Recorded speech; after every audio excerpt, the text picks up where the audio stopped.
नमस्कार, स्वागत है आपका। अंबेडकर नगर 55 लोकसभा चुनाव इस समय समाप्त पर पहुंच चुका है। सारे प्रत्याशी मैदान में उतर करके लोक लुभावने वादे करते हुए नजर आ रहे हैं और वहीं जनता उनकी बात को सुन करके विचार कर रही है। तरह तरह के सवालात जनता के जहन में यानी आपके जहन में उभर रहा है कि रितेश पांडे भूमाफिया परिवार से, रितेश पांडे शराब व्यवसायी परिवार से, रितेश पांडे 5 साल रह करके क्या किया, सिर्फ सवाल ही किया या विकास किया। वहीं दूसरी तरफ जो उनके विपक्षी पार्टी है, जो उनके प्रतिद्वंदी हैं, समाजवादी पार्टी के हैं पूर्व कैबिनेट मंत्री लालजी वर्मा, जिनके ऊपर तमाम आपराधिक मामले दर्ज हैं, अपराधी तो नहीं, उन्होंने लूट घसोड़ तो नहीं किया, मेडिकल कॉलेज को बनवाने में, इन सारे सवालों को रखने की अगर किसी ने हिम्मत जुटाई है तो एबीएन न्यूज प्लस ने सामना किया है। रितेश पांडे ने तीखे सवालों का सामना किया है, पूर्व कैबिनेट मंत्री लालजी वर्मा ने तीखे सवालों का, ये सारे मूर्तियां जो आप देख रहे हैं इनको सामना करना पड़ेगा तीखे सवालों का। और वह सवाल जो आपके जहन में गूंज रहा है उनका जवाब इन नेताओं को देना पड़ेगा जो उतर चुके हैं मैदान में और जो इनके सपोर्टर हैं। तो चलिए, स्पेशल एपिसोड आ चुका है एबीएन न्यूज प्लस का। सुनिए, नेताजी रूबरू होते हैं अंबेडकर नगर भारतीय जनता पार्टी के प्रत्याशी और सांसद रितेश पांडे। भारतीय जनता पार्टी के प्रत्याशी सांसद रितेश पांडे, सुनिए नेताजी एपिसोड में सारे दर्शकों की तरफ से आपका स्वागत है। नमस्कार, धन्यवाद। किन मुद्दों पर आप चुनाव लड़ रहे हैं, आप दूसरी पारी खेलने जा रहे हैं? देखिए, चुनाव भारतीय जनता पार्टी जो विकास के मुद्दों को लेकर के आगे बढ़ी है, जो हमारे क्षेत्र में लोगों के घर तक आज विकास की एक लहर दौड़ी है, चाहे वो बिजली, पानी, आवास, शौचालय, आयुष्मान कार्ड, ये बड़े मुद्दे जो लोगों के, गरीबों के घर तक पहुँचे हैं, किसानों के घर तक पहुँचे हैं। एक इसके ऊपर एक हम लोगों का जन जागरण है और दूसरा अपने लोकल क्षेत्र में हम लोग यहाँ पे एक ट्रॉमा सेंटर की स्थापना के लिए और एक स्पोर्ट्स कॉलेज की स्थापना के लिए, औद्योगिक क्षेत्र यहाँ पे सरकार ज़मीन एक्वायर कर रही है, उसको जल्द से जल्द उसका निर्माण हो ताकि यहाँ पे नौजवानों को नौकरियाँ मिले। ये प्रमुख मुद्दे हैं जिनके ऊपर चुनाव लड़ा जा रहा है। सांसद जी, बड़ा गर्व महसूस होता है, पूरा देश आपको जानता है क्योंकि देश के सबसे बड़े पंचायत में आपने ढेर सारे सवाल किए। तो क्या ये सवाल जो आपने किया था वह सवाल तक ही सीमित रहा कि धरातल पर वह 5 सालों में दिखाई दिया? देखिए, हमने कई मुद्दों पे जब अपनी आवाज़ लोकसभा में उठाई थी तो उन मुद्दों पे कार्य भी हुआ। आपका ये मालीपुर रोड जो मिर्ज़ापुर तक जाता है पूरी तरह से क्षतिग्रस्त था, उस पर 44 करोड़ रुपया पास हुआ आवाज़ उठाने के बाद। कुछ ट्रेनें यहाँ पे नहीं चल रही थी, उन ट्रेनों को हम लोगों ने चलवाया लोकसभा के माध्यम से। और उसी के साथ साथ यहाँ लोकल लेवल पे जो एनटीपीसी में कुछ लोगों का ज़मीन का मुद्दा था उसको उठा करके उधर से जो जवाब आए उनके बेसिस पे लोगों ने आगे भी उस कार्रवाई को बढ़ाई।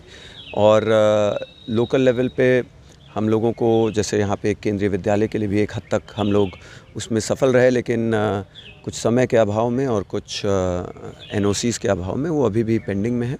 लेकिन काफ़ी मुद्दे धरातल पे उतर के आए हैं। निनामपुर में जो रेलवे ट्रैक के नीचे एक रास्ता बंद हो रहा था उसको भी हम लोगों ने इस माध्यम से चलाने का, लोकसभा के माध्यम से उसको अच्छा बनवाया और अब वो सुचारू रूप से चल रहा है।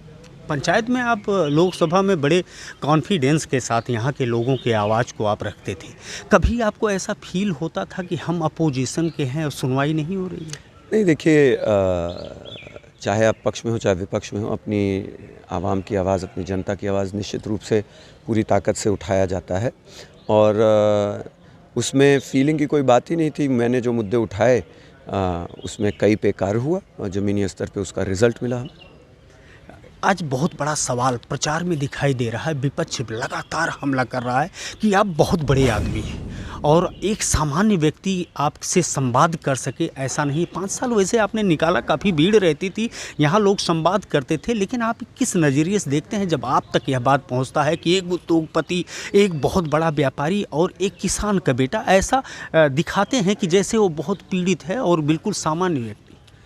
देखिए, ऐसा है कि मैंने अपने क्षेत्र में 650 किलोमीटर पैदल यात्रा निकाली थी और मैं जन सामान्य से मैंने एक अच्छी मुलाकात 1.5 महीने तक इस पैदल यात्रा में की। लोग हमारे पास हमेशा, मेरे दरवाज़े हमेशा खुले रहते हैं। निरंतर हम लोगों ने चौपाल लगाई 5 साल। ये एक जनता को भ्रमित करने का प्रयास होता है, लेकिन जनता सब जानती है। मैं हर बाज़ार में जा कर के पैदल लोगों से हमेशा मिलता रहता हूँ और लोगों से एक मेरा अच्छा संवाद है, संपर्क है। युवा मेरे साथ है। और रही बात किसान और उद्योगपति और ये सारी चीज़ें जो कहा जाता है, मेरा मानना है कि जो विपक्षी हैं वो अपने आप को किसान कहते हैं, लेकिन कौन सी ऐसी खेती है जिसमें इतनी बड़ी बड़ी बिल्डिंगें आज बनी हुई हैं, 6 विद्यालय चल रहे हैं और चिकित्सा मंत्री और फाइनेंस मिनिस्टर रहते हुए ये सारी की सारी चीज़ें स्थापित हो गई। मुझे नहीं लगता वो किसान रह गए हैं। वो किसान कभी थे ही नहीं। उन्होंने निरंतर सिर्फ़ और सिर्फ जनता को लूटा है, घसोटा है और सिर्फ इसी तक वो सीमित है और आज भी उसी प्रयास में लगे हैं। ये बहुत बहुप्रतीक्षित एपिसोड है, सुनिए नेताजी। और सारे दर्शक आपको देख रहे हैं, ढेर सारे सवाल उन तक पहुंच रहे हैं और ढेर सारे जवाब की वो अपेक्षा रख रहे हैं। उनके जहन में एक चीज़ कौंध रहा है, जबकि वो जान रहे हैं, यहीं के रहने वाले हैं, फिर भी आपको माफिया परिवार से जोड़ा जाता है कि यूपी के टॉप 10 हिस्ट्री सीटर की तस्वीरें आपके साथ आती है, आपके परिवार से संबंधित है। उनका नाम लेकर के एक खौफ पैदा किया जा रहा है प्रचारों में। आप उसके बारे में क्या कहना चाहेंगे? देखिए, ऐसा है कि इन सब चीज़ों से कोई फ़र्क नहीं पड़ता। मेरी छवि आप देख सकते हैं, मेरे ऊपर एक भी मुकदमा नहीं है और मैंने निरंतर जनता के बीच में रह कर के काम किया है।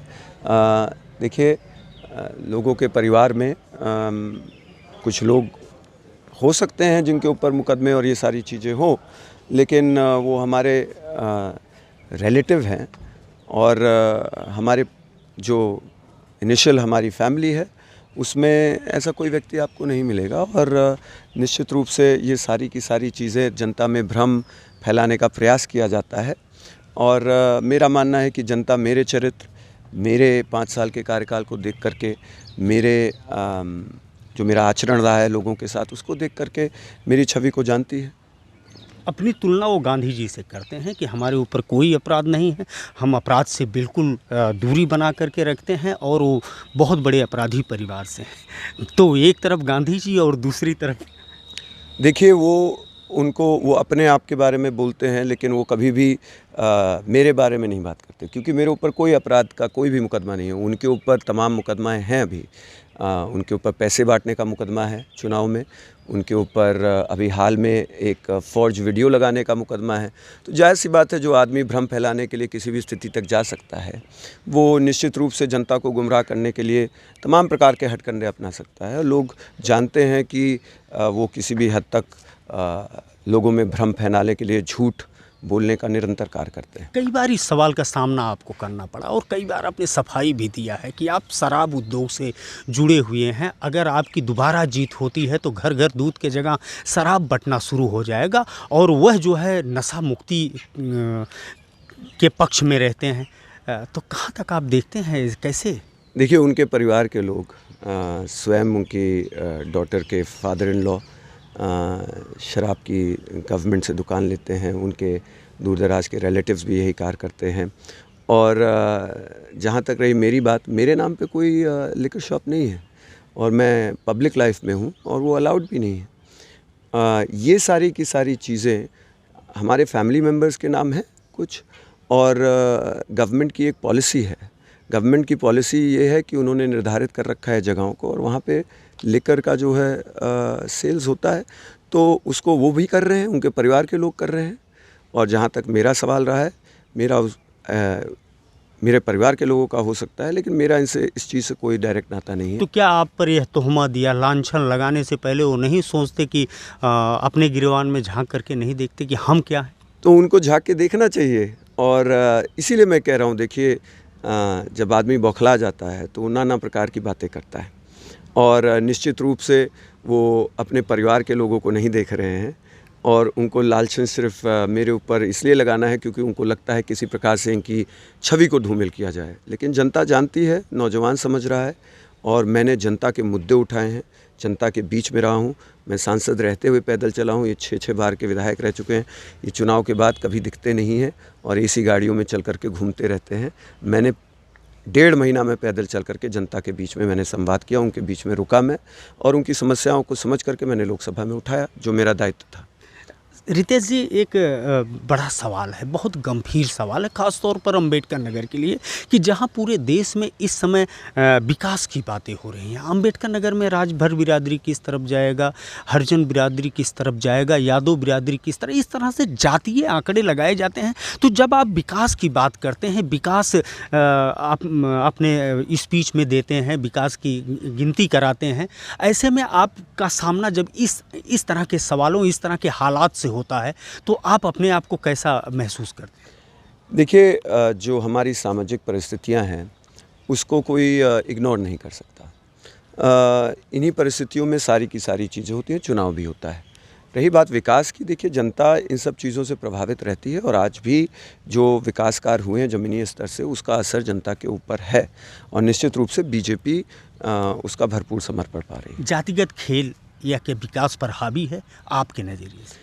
देखिए, विकास हमेशा हर एक चीज़ पर हावी रहेगा।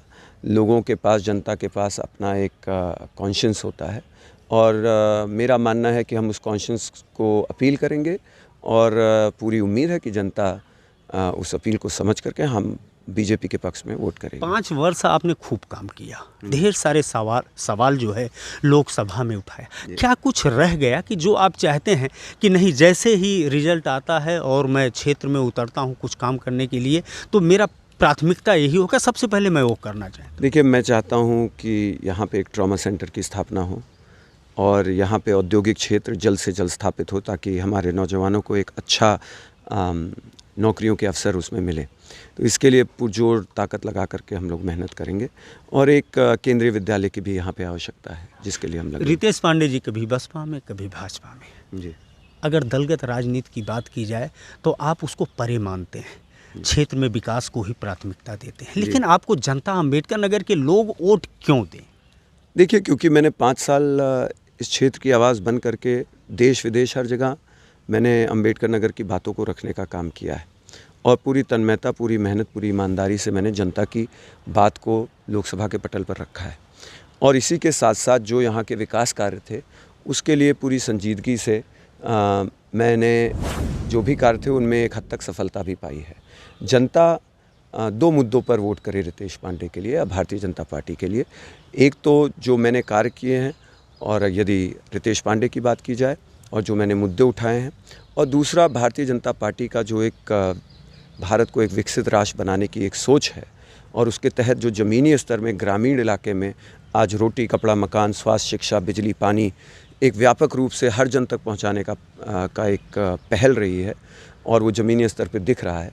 उस बेसिस पे भारतीय जनता पार्टी को भरपूर समर्थन मिल रहा है और पूर्ण बहुमत से सरकार आ भी रही है। आप बार बार अपने भाषण में कहते हैं या जब भी इंटरव्यू होता है कि हम संस्कार को बहुत प्राथमिकता देते हैं। एक तरफ यूथ, क्यूट यूथ और दूसरी तरफ सीनियर सिटीजन जो ताल ठोंक करके खड़ा है, तो संस्कार का परिचय देते हुए आप उससे कैसे सामना करेंगे? देखिए, मैं अपने आचरण से, भाई हम सम्मान सभी का करते हैं और हर जगह सम्मान से सबसे बात करेंगे। एबीएन न्यूज़ प्लस से आपने बात किया, बड़े व्यस्ततम कार्यक्रम में से निकाल करके सारे दर्शकों के जहन में ये सारे सवाल थे और बहुत अच्छे अंदाज में और बहुत अच्छे ढंग से आपने रखा। एक बार फिर हम आपसे मुलाकात करेंगे, बार बार करते रहेंगे और जहन में जो सवाल जनता के गूंज रहा है उन सवालों का जवाब हम आपसे लेते रहेंगे। आपको सारे दर्शकों की तरफ से बहुत बहुत धन्यवाद।